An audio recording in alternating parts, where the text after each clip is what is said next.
திருச்சிற்றம்பலம். இன்று தெய்வ வழிபாட்டில் காரைக்கால் அம்மையார் வரலாறு. காரைக்காலில் பல வணிகர்கள் வாழ்ந்து வந்தார்கள். அவர்களுக்கெல்லாம் தலைவராக வாழ்ந்தவர் தனதத்தன் என்பவர். இவருக்கு ஒரே மகளாக பிறந்தவர் புனிதவதி. இவர் தாயார் பெயர் தர்மவதி. புனிதவதி சிறுமியாக இருக்கும்போதே சிவபூஜையில் மிகுந்த நாட்டம் கொண்டவராக இருந்தார். மணலில் லிங்கம் அமைத்து அதற்கு பூக்கள், வில்வம், கொன்றை இவைகளை சூட்டி இது சிவலிங்க பெருமான் என்று கூறி விளையாடுவார். இவ்வாறு நடந்தது அவருடைய 3-4 வயதில். சிவபக்தியில் ஈடுபட்டு வந்த புனிதவதி பேரழகு கொண்டவராக வளர்ந்தார். திருமண பருவத்தை அடைந்த புனிதவதிக்கு நல்லதொரு கணவனை தேர்ந்தெடுக்க எண்ணினார் தனதத்தன். மகிழ்ச்சியான செய்தி வந்தது. நாகப்பட்டினத்தில் பெரும் செல்வந்தராக வணிகராக இருந்தவர் நீதிபதி. நீதிக்கு அதிபதியாக இருந்ததால் அவருக்கு அப்பெயர் வந்தது. இவருக்கும் ஒரு மகன், பெயர் பரமதத்தன். புனிதவதி அழகை கேள்வியுற்று நீதிபதி தன் மகனுக்கு பெண் கேட்டு சில முதியவர்களை காரைக்காலுக்கு அனுப்பி வைத்தார். தனதத்தனுக்கு பெரும் மகிழ்ச்சி. பரமதத்தனுக்கும் புனிதவதிக்கும் இனிதே திருமணம் நடைபெற்றது. தனது மகளும் மருமகனும் காரைக்காலிலே இருக்க விரும்பிய தனதத்தன் மாளிகை போன்ற வீட்டை தன் வீட்டுக்கு அருகிலேயே கட்டி அமைத்தார். மாமனார் தந்த செல்வத்தை கொண்டு பரமதத்தன் வணிகம் செய்து வந்தார். புனிதவதியும் பரமதத்தனும் இனிதே வாழ்ந்து வந்தார்கள். புனிதவதி மனைவிக்கு உரிய அனைத்து கடமைகளையும் செய்வதோடு மட்டுமில்லாமல் வீடு தேடி வரும் சிவனடியார்களையும் தொழுது அவர்களுக்கு வேண்டிய பணிவிடைகளையும் செய்து வந்தார்.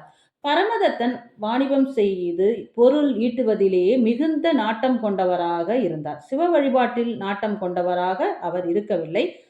புனிதவதியின் சிவபக்திக்கு எந்த ஒரு இடையூறும் செய்யவில்லை. இந்த நிலையில்தான் பரமதத்தன் வாணிபம் செய்யும் இடத்திற்கு அவருடைய நண்பர் வருகை தருகிறார். அவர் 2 மாங்கனிகளை தருகிறார். சிறப்பான மாங்கனிகள், சுவை மிகுந்தவை, நீ நிச்சயம் சாப்பிட்டு பார்க்கணும்னு சொல்லி பரமதத்தனிடம் 2 மாங்கனிகளை தருகிறார். பரமதத்தன் மாங்கனிகளை தன் கடையில் வேலை பார்க்கும் ஒருவனிடம் தன் மனைவி புனிதையிடம் கொடுக்குமாறு அனுப்பி வைக்கிறார். புனிதவதி மதியம் சாப்பாடு சமைக்க ஆரம்பிக்கிறார். அந்த நேரம் ஒரு சிவனடியார் அந்த ஊருக்கு வருகை தருகிறார். அந்த காலத்துல சிவனடியார்கள் ஒரு ஊருக்கு போறாங்கன்னா அந்த ஊர்லயே இருக்கக்கூடிய ஒரு சிவபக்தர் வீட்டில தான் போய் சாப்பிடுவாங்க. பணக்காரனா ஏழையா எந்த ஒரு பாகுபாடுமே அவங்க பார்க்க மாட்டாங்க. யார் ஒருத்தர் வீட்டுக்கு போனா முகம் சுளிக்காம சாப்பாடு கொடுப்பாங்களோ அவங்க வீட்டுக்கு தான் போவாங்க.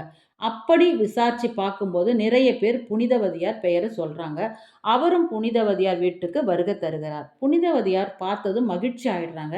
வாங்க உட்காருங்க சாப்பிடுங்கன்னு சொல்றாங்க. சாப்பாடும் பரிமாறுறாங்க. நம்மளை பொறுத்த வரைக்கும் விருந்தோம்பல்னா என்ன? நம்ம வீட்டுல சாப்பிட்ற வரவங்களுக்கு நம்ம கிட்ட இருக்கிறதுலே சிறப்பான ஒரு பதார்த்தத்தை கொடுக்கறது தான் இல்லையா? புனிதவதியை பொறுத்த வரைக்கும் தன் கணவர் கொடுத்து விட்ட மாங்கனி தான் சுவை மிகுந்ததா தோணுச்சு. அதனால 1 சிவனடியாருக்கு வெட்டி பரிமாறுறாங்க. வந்தவரும் சாப்பிட்டு புனிதவதியை வாழ்த்திட்டு செல்றாங்க. சிவனடியார் சென்ற கொஞ்ச நேரத்துல பரமதத்தனும் உணவு சாப்பிட தன் வீட்டுக்கு வருகை தராரு. புனிதவதியார் அவரங்க உட்கார வச்சு பரிமாறுறாங்க. மீதம் இருந்த ஒரு மாம்பழத்தை வெட்டி வைக்கிறாங்க. அதை சாப்பிட்ட உடனே பரவாயில்லையே, நண்பன் சொன்னது போல நல்லா இருக்கே, இன்னொரு மாம்பழத்தையும் வெட்டி கொண்டு வான்னு சொல்றாங்க. அந்த நேரத்துல புனிதவதிக்கு என்ன செய்யறதுன்னு புரியல. கொண்டு வருவது போல சமையல் அறைக்கு செல்றாங்க. இறைவன் கிட்ட வேண்டுறாங்க. இத்தனை நாள் எந்த ஒரு எதிர்பார்ப்பும் இல்லாமல் நான் உன் மீது கொண்ட பக்தி உண்மையானா என் கணவர்கிட்ட போய் எந்த ஒரு காரணமும் சொல்லாதபடிக்கு எனக்கு ஒரு மாம்பழத்தை கொடுத்தருளும் அப்படின்னு வேண்டுறாங்க. புனிதவதியார் வேண்டா கிடைக்காம இருக்குமா? அடுத்த கணமே இறைவன் அவங்களுக்கு ஒரு மாங்கனியை கொடுக்குறாரு. இவங்களும் அதை வெட்டி கணவர்கிட்ட பரிமாறுறாங்க.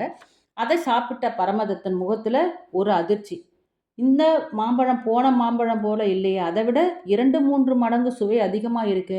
2 ஒரே மரத்துல காய்ச்சதுன்னா எப்படி சுவை வேற மாதிரி இருக்கும்? இதுல மட்டும் பல மடங்கு கூறியிருக்கே, என்ன நடந்ததுன்னு கேட்குறாங்க. புனிதவதியார் பொய் சொல்ல மாட்டாங்க இல்லையா? நடந்த எல்லாதவற்றையும் கூடுறாங்க. இது உங்க நண்பர் கொடுத்த மாம்பழம் இல்லை, இறைவன் கொடுத்த மாம்பழம்னு சொல்றாங்க. பரமதத்தன் முகத்துல 1000 கேள்வி. நாம எல்லாம் சாதாரண மக்கள் தானே, நம்ம வேண்டுனா யார் மூலியமாவது இறைவன் கொடுக்கறது வேற.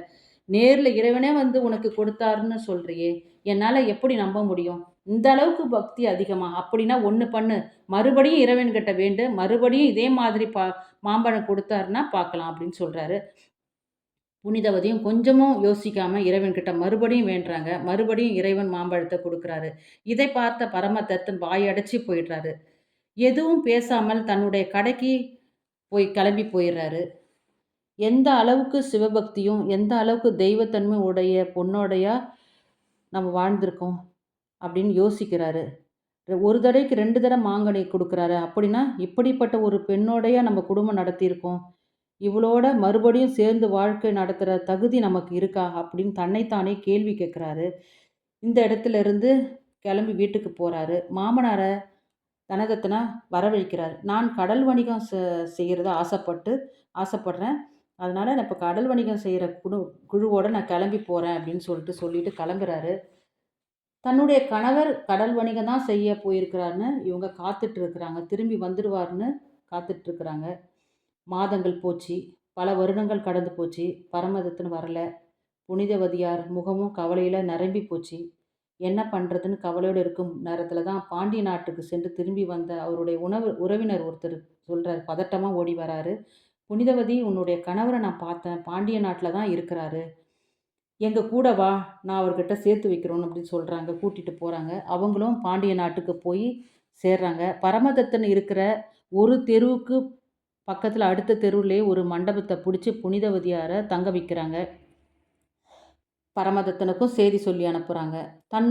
உன்னுடைய மனைவி புனிதவதி இங்க வந்திருக்கிறாங்க. நீ அவளை பார்க்க உடனே வான்னு சொல்றாங்க. இந்த செய்தியை கேட்டதும் பதறி அடிச்சுட்டு அந்த இடத்துக்கு ஓடி வராரு பரமதத்தன்.